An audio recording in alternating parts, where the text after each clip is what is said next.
সামনে টুকটা দিছে, মা মা তিনবার ডাক দিছে, আমি তোমার বাইজিদ আসছি তোমাকে দেখার জন্য। মার চেহারা দেখে ইবাদত। বর্তমান যুগের যুবকেরা মা বাবাকে দেখে না, সুন্দরী বধূ পায়া বউ পায়া মা বাবার পরিচয় লয় না, মা বাবার খোঁজ খবর লয় না। আছে না নাই? আসেনি? সুন্দরী বউ পাইছে, মার পরিচয় নাই, বাবার পরিচয় নাই। ও যুবক, তোমার শরীরের চামড়া দিয়া যদি মারে জুতার বা স্যান্ডেল বানায় দাও, মার ঋণ দিতে পারবে না, পারবে না। মা বাবার হক আদায় তোমার জন্য হবে না, হবে না। এমন মার চেহারা দেখার জন্য গেলেন বাইজিদ বুস্তামি। মা জবাব দিল, না তুমি আমার বাইজিদ হইতে পারো না, আমি তোমার চেহারা দেখবো না। আমার বাইজিদ বুজুর্গ আলেম না হইয়া করে ফিরে আসতে পারে না। জোরে বলো আল্লাহু আকবার। মা কেমন কঠিন, মা কেমন কঠিন হয়েছে সন্তানের প্রতি। আমার সন্তান আলেম হবে, বুজুর্গ হবে, তারপরে আসবে, এর আগে আমার বাইজিদ আসতে পারে না। তুমি আমার বাইজিদ, সে চলে আসবে। বাইজিদ বুস্তামির উস্তাদ জিজ্ঞাসা করলেন, মা দিদার হয়েছে, দেখা হয়েছে, সাক্ষাৎ হয়েছে? হয় নাই। মা দরজা খুলেন, আমি চলে আসছি। বললো, ঠিক আছে বাইজিদ, তুমি পড়ালেখা শুরু করো। বাড়ির পড়াশোনা লেখাপড়া করতেছেন। বাইজিদ আলেম হইলেন, বুজুর্গ হইলেন। যেদিন ওনাকে পাগড়ি পরানো হবে, আমাদের এই মাদ্রাসার হাফেজ ছাত্রদেরকে দস্তরে ফজিলত পাগড়ি দেওয়া হয়, ওলামাদেরকে পাগড়ি দেওয়া হয়, পাগড়ি দেওয়া হবে।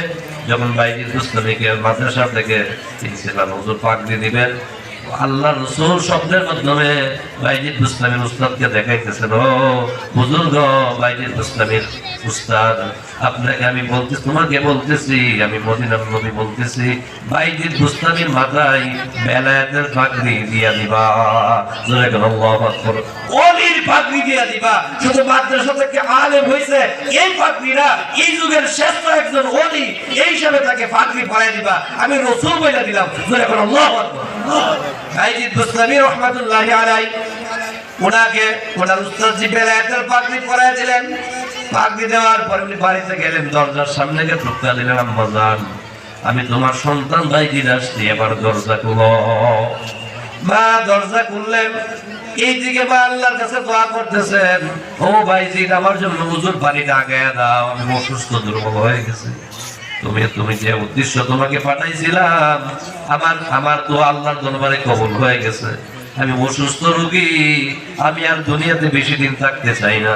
আমি যদি বেশি দিন থাকি, তাহলে বাইজিদ বুস্তামি তোমার আমার খেদমত করতে হবে।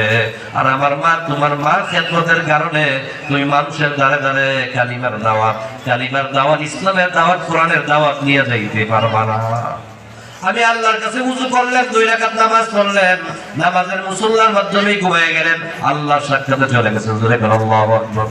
আর সাক্ষাতে চলে গেছেন রমজান, আল্লাহ পাকের সাক্ষাতে চলে গেছেন, মালাকুল মউতের মাধ্যমে নামাজের মুসল্লার মধ্যে চলে গেছেন। বাইজিদ বুস্তামির আম্মা জান, এইদিকে ওনার দোয়া সাকসেস পূরণ হয়ে গেছে আল্লাহর কাছে। এই জন্য বাইজিদ বুস্তামি উনি ওলি হওয়ার পরে আস্থায় দিনের কাফেলা একা একাই মানুষের দ্বারে দ্বারে দাওয়াত নিয়ে যাইতেছেন।